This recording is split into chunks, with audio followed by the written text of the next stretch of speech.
మాజీ మంత్రి వైఎస్ వివేకానందరెడ్డి హత్య కేసులో తదుపరి దర్యాప్తుకు ఆదేశించండి అంటూ వైఎస్ సునీతారెడ్డి కోర్టును ఆశ్రయించడం, ఆ తర్వాత సిబిఐ అధికారులు సునీతారెడ్డి గారు అడిగినటువంటి ఆ అంశాల మీద తదుపరి దర్యాప్తుకు మేము సిద్ధం అంటూ కోర్టుకు తెలియజేయడం, ఆ తర్వాత వైఎస్ అవినాష్ రెడ్డి తరపున వాదిస్తున్నటువంటి న్యాయవాదికి ఈ కేసులో కౌంటర్ దాఖలు చేయమని కోర్టు అవకాశం ఇవ్వడం, ఇవన్నీ చూస్తున్న నేపథ్యంలో అసలు వైఎస్ వివేకానందరెడ్డి హత్య కేసులో ఏం జరగబోతుందనే దాని మీద మనం పూర్తి స్థాయిలో విశ్లేషణ చేసుకుందాం. ప్రస్తుతం మనతో పాటున్నారు ప్రముఖ రాజకీయ విశ్లేషకులు అంకమరావు గారు, వారితో మాట్లాడదాం. సార్ నమస్తే. సార్ నమస్తే అమ్మా. వైఎస్ వివేకానందరెడ్డి హత్య కేసులో సునీతారెడ్డి గారు అడిగినటువంటి అంశాల మీద మేము తదుపరి దర్యాప్తుకు సిద్ధం అంటూ సిబిఐ అధికారులు కోర్టుకు తెలియజేశారు. ఈ నేపథ్యంలో ఈ కేసులో అసలు ఏం జరగబోతుంది అంటే ఏం చెప్తారు సార్? ఇప్పుడు వైఎస్ వివేకానందరెడ్డి గారు చనిపోయి ఇప్పటికి 6 సంవత్సరాల 7 నెలల 15 రోజులు అవుతుంది ఈ రోజుతో పోల్చుకుంటే. మామూలుగా ఇది చాలా ఆలస్యమైందనేది మాత్రం వాస్తవం. సిబిఐ చేపట్టిన తర్వాత సిబిఐకి ఇన్ని ఆటంకాలు వచ్చినాయా? మామూలుగా సహజంగానే ఆ రోజు రామ్ సింగ్ గారు చాలా వేగవంతంగా పరిశోధన చేశారు. ఆటంకాలు వచ్చాయా, ఆటంకాలు సృష్టించారు? చెప్తా. ఇప్పుడు చాలా వేగవంతంగా దాన్ని పరిశోధించారు, వాస్తవాలు నిగ్గుదేల్చారు. గూగుల్ టేక్అవుట్ ద్వారా ఎవరెవరు దీంట్లో పాత్రదారులు, సూత్రధారులు అని చెప్పిన సంపూర్ణంగా ఆయన పొందుపరిచారు. దాంట్లో ఆ రోజు అవినాష్ రెడ్డిని అరెస్ట్ చేయడానికి కూడా ప్రయత్నం చేశారు. ఆ రోజు అవినాష్ రెడ్డిని అరెస్ట్ కాకుండా ఎవరైతే కాపాడారో వాళ్ళ వల్లే ఇది ఆలస్యం అవుతుందనేది ప్రపంచానికి అందరికీ తెలుసు. అది జగన్మోహన్ రెడ్డి. అందుట్లో ఎలాంటి సందేహం కూడా ఏం లేదు. ఇక్కడ గమనించుకోవాల్సింది ఏంటంటే, భారతదేశంలో క్లిష్టమైనటువంటి ఏ కేసు వచ్చినా కూడా దాన్ని శోధించి ఛేదించే సత్తా సిబిఐకి ఉంది అని చెప్పని గతంలో భావించేవాళ్ళు. అంటే వాళ్ళు ఎవరికి కూడా తలవంచరు, వాళ్ళ పనులు వాళ్ళు చేసుకుంటూ ఉంటారు, చక్కగా అన్ని విషయాలు బయటికి తీస్తారు, స్వతంత్ర సంస్థ అనే భావనలో ఇప్పుడు దాకా ఉండేది. కానీ ఈ ఆలస్యం కారణం కావచ్చు, అవినాష్ రెడ్డి అదుపులో తీసుకునే విషయంలో వాళ్ళు రక్తాస్తాలతో ఎన్నిక వెళ్ళిన విధానం చూసుకున్న తర్వాత జగన్మోహన్ రెడ్డి అవినాష్ రెడ్డి చెప్పినట్టు సిబిఐ నడుస్తుందా, లేకపోతే సిబిఐ స్వతంత్రంగా పనిచేస్తుందా అనే అనుమానం అందరికీ కలిగిన మాట కూడా వాస్తవమే. ఓకే. కాకపోతే ఇక్కడ సిబిఐకి అలాగే వాళ్ళకు కూడా మింగునబడిన విషయం ఏంటంటే, పట్టిన పట్టు వదలకుండా తండ్రి హత్య ఎవరు చేశారో అందరికీ తెలిసినా కూడా అది నిరూపించి చట్టపరంగా వాళ్ళకి శిక్షలు వేయించాలనే ఏకైక లక్ష్యంతో నిజంగానే అద్భుతంగా పోరాట పద్ధతి చూపిస్తున్నటువంటి సునీత గారిని ఈరోజు మనం అందరం అభినందించాల్సిన విషయమే. ఆమె పోరాట ఫలితమే ఈ స్థాయిలో ఇంతవరకు వచ్చిందన్నా కూడా. అయినా సరే చాలా ఆటంకాలు కలగజేయడానికి, వాళ్ళని కాపాడటానికి వాళ్ళ శక్తికి మించి ప్రయత్నం చేస్తున్నారు. శక్తికి మించి ఎందుకన్నాను అంటే, అందరికీ తెలిసిన విషయమే. ఇన్ని సాక్ష్యాధారాలు కూడా ముందున్నా కూడా వాళ్ళు దాన్ని బయటికి రానియకుండా ఆపగలుగుతున్నారంటే నిస్సందేహంగా వాళ్ళ శక్తికి మించిందే ఇది. ఓకే. అయినా సరే వాళ్ళు ఇప్పటి వరకు విజయవంతం అయ్యారని అయితే నేను భావిస్తూనే ఉన్నా. కానీ న్యాయస్థానం అప్పుడప్పుడు చురకలేస్తున్నందువల్ల ఈ మాత్రం కదలికన్నా ముందుకు వస్తుందని అయితే నేను భావిస్తున్నా. న్యాయస్థానం వల్లే ఈ మాత్రం ముందుకెళ్ళింది, అందుట్లో ఎలాంటి సందేహం కూడా ఏం లేదు. సిబిఐ వాళ్ళు లేతే మిగిలిన వాళ్ళు దాన్ని ముందుకు తీసుకెళ్తున్నారంటే నేనైతే నమ్మను. న్యాయస్థానం సురకలిస్తున్నందువల్ల ఏదో కంటితుడుపు చర్యల భాగంగానే జరుగుతుంది తప్ప, ఎప్పటికైనా సరే నాకు తెలిసినంత వరకు ఈ జరుగుతున్న పరిణామాలన్నీ చూసుకుంటా ఉంటే అవినాష్ రెడ్డిని ముందుగా అదుపులో తీసుకోవాలి సిబిఐ వాళ్ళు.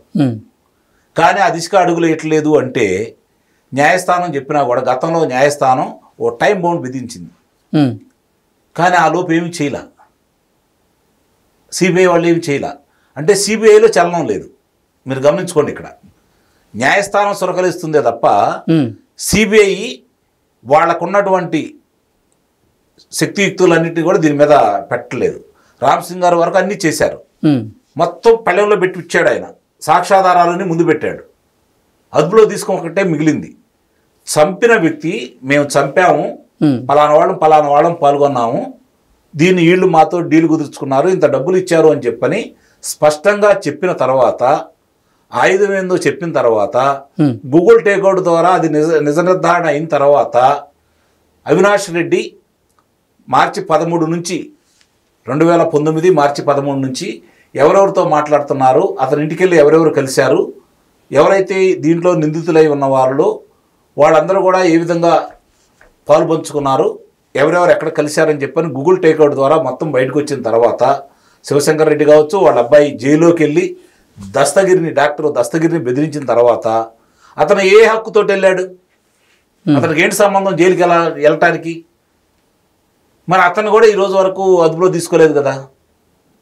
కాబట్టి సిబిఐ నత్తనడక నడుస్తుంది, కావాలనే సిబిఐ దీన్ని పక్కన పడేసింది అనేది వాస్తవం. ఓకే, న్యాయస్థానం సురకలు వేస్తున్నందు వల్ల ముందుకెళ్తుంది.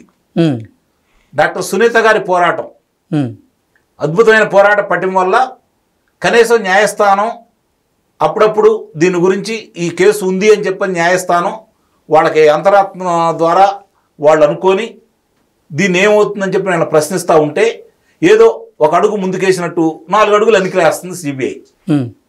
లేకపోతే అవినాష్ రెడ్డిని అదుపులో తీసుకోవడం కానీ ఈ నిందితులకు సంబంధించి వాళ్ళు ఇచ్చిన వాంగ్మూలం ప్రకారం దస్తగిరి ఇచ్చిన వాంగ్మూలం ప్రకారం అన్నీ వాళ్ళకి సరిపోతున్న తర్వాత కూడా ఇంత ఆలస్యంగా అవడం మాత్రం నిస్సందేహంగా సిబిఐ ఇప్పటికైనా న్యాయం చేస్తుందని అయితే నేనైతే భావించట్లా. ఈ కేసులో సిబిఐ వెనక ఉన్నటువంటి ఆ శక్తి ఎవరు, ఆపుతున్న శక్తి ఎవరు అంటే ఏం చెప్తారు? జగన్మోహన్ రెడ్డి ఎవరెవరితో మాట్లాడుకున్నారో ఏం చేసుకుంటున్నాడో తెలియదు కానీ కేంద్ర ప్రభుత్వం పాత్ర మాత్రం దీంట్లో ప్రముఖంగా ఉందని అయితే మనం చెప్పుకోవచ్చు. ఎందుకంటే సిబిఐ అనేది కేంద్ర హోంశాఖ ఆధ్వర్యంలో నడుస్తూ ఉంటుంది. కేంద్ర ప్రభుత్వం ఈరోజు కూటమి ప్రభుత్వం ఉంది, అయినా సరే సునీత గారికి న్యాయం చేయట్లా, ఇది గమనించుకోవాలి. జగన్మోహన్ రెడ్డికి న్యాయం చేసే క్రమంలో ముందుకెళ్తా ఉన్నారు. జగన్మోహన్ రెడ్డి కంటే అవినాష్ రెడ్డిని అదుపులో తీసుకుంటే జగన్మోహన్ రెడ్డి కూడా బయటకు వస్తాడు. కాబట్టి జగన్మోహన్ రెడ్డిని అవినాష్ రెడ్డిని రక్షించడం కోసం మాత్రమే సిబిఐ ప్రయత్నం చేస్తున్నట్టు నటిస్తుంది. కేంద్ర ప్రభుత్వం కూడా ముచ్చట కొడుతుంది, దీన్ని వేగవంతంగా పూర్తి చేయమని చెప్పని కేంద్ర ప్రభుత్వం కూడా చర్యలు తీసుకోవట్లేదు అనేది మాత్రం నిస్సందేహంగా మనం చెప్పొచ్చు.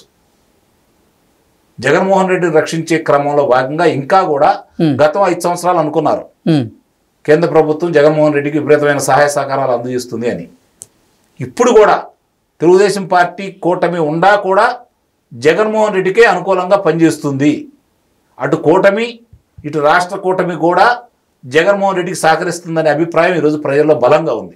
వైఎస్ వివేకానందరెడ్డి హత్య కేసులో తదుపరి దర్యాప్తుకి ఆదేశాలు జారీ చేయండి అంటూ సునీత రెడ్డి గారు కోర్టును ఆశ్రయించడం, కోర్టు సిబిఐని అడిగినటువంటి నేపథ్యంలో ఇప్పుడు సునీత రెడ్డి గారు అడిగినటువంటి అంశాల మీద మేము తదుపరి దర్యాప్తుకు సిద్ధమని చెప్పి సిబిఐ అధికారులు అయితే కోర్టుకు తెలియజేశారు. కోర్టు కూడా ఇప్పుడు కొన్ని నిర్ణయాలు అయితే తీసుకోబోతోంది. అందులో భాగంగా అవినాష్ రెడ్డికి సంబంధించి మరికొంతమంది వారికి సంబంధించి కూడా కౌంటర్ దాఖలు చేయమని టైం ఇచ్చింది. అసలు ఈ కేసులో ఏం జరగబోతుంది? ఎన్నో పర్యాయం ఇది. సిబిఐ వాళ్ళకి ఈ విధంగా చెప్పడం ఎన్నో పర్యాయం, సమయం కూడా కేటాయించారు కదా గతంలో. మరి ఎందుకు ముందుకెళ్ళలేదు? కళ్ళ ముందు కనపడతానే ఉంది కదా. అవినాష్ రెడ్డిని ఒక అదుపులో తీసుకుంటే మిగిలిన విషయాలన్నీ బయటకు వస్తాయి కదా. ఎందుకు తీసుకోవట్లేదు? ఎవరు అడ్డుపడుతున్నారు వాళ్ళని? రాష్ట్ర ప్రభుత్వం అడ్డుపడుతుందా? గతంలో రాష్ట్ర ప్రభుత్వం అడ్డుపడింది, ఇప్పుడు ఈ రాష్ట్ర ప్రభుత్వం అడ్డుపడుతుందా? మరి ఎందుకు ముందుకెళ్ళట్లేదు వాళ్ళు? అతను ఇప్పుడు కావాలంటే అప్పుడు విదేశాలకు వెళ్ళడానికి ఎందుకు అనుమతులు ఇస్తున్నారు? మీకు ఏమైనా అభ్యంతరం ఉందంటే సిబిఐ వాళ్ళు ఎందుకు అభ్యంతరం చెప్పట్లేదు? నిందితులు కాదేనా? ఎప్పుడు అదుపులో తీసుకున్నారు, ఎప్పుడు పూచీకత్తు తీసుకున్నారు, ఎప్పుడు విడుదల చేశారు అవినాష్ రెడ్డిని? ఇవన్నీ ఎవరికో చెప్పినట్టు చెప్తా ఉంటే ఎట్లా సిబిఐ వాళ్ళు? సిబిఐ అనేది తన ఉనికిని ఎప్పుడో కోల్పోయింది, తన ఉనికిని ఏ రోజో కోల్పోయింది. అది ముఖ్యంగా ఈ విషయంలో మాత్రం శ్రేష్టలుడికి చూస్తూ ఉంది. అవినాష్ రెడ్డి, జగన్మోహన్ రెడ్డి ఏది చెప్తే అదే చేస్తుంది, ఏది మాట్లాడమంటే అదే మాట్లాడుతుంది. ఇది మాత్రం వాస్తవం. దీంట్లో కేంద్ర ప్రభుత్వం కూడా చొరవ చూపట్లేదు. వాళ్ళకి రాజకీయ అవసరాలు వాళ్ళకి ఏముండయో మనకైతే తెలియదు. కళ్ళ ముందు కనపడుతుంది మాత్రం అన్యాయం అయిపోయింది. అవి వివేకానంద రెడ్డి గారి హత్యకు సంబంధించినటువంటి వాస్తవాలు ఈరోజు కూడా పోరాటం చేస్తుంది సునీత గారు. కాబట్టి అటు కేంద్ర ప్రభుత్వం ఇటు సిబిఐ రెండూ కూడా ఈరోజు ఆ అమ్మాయికి న్యాయం చేయట్లేదు, డాక్టర్ సునీత గారికి. ఇది మాత్రం వాస్తవం.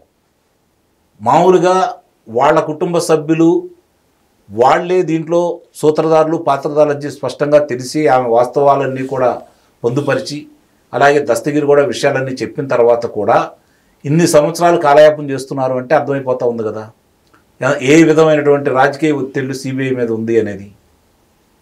కళ్ళ ముందు కనపడుతున్న వాస్తవాలను కూడా మనం నిజమని నమ్మకపోతే మనకంటే పిచ్చాళ్ళు ఇంకొకరు ఉండరని అయితే నేను భావిస్తున్నాను. Okay sir, thank you so much. Thank you.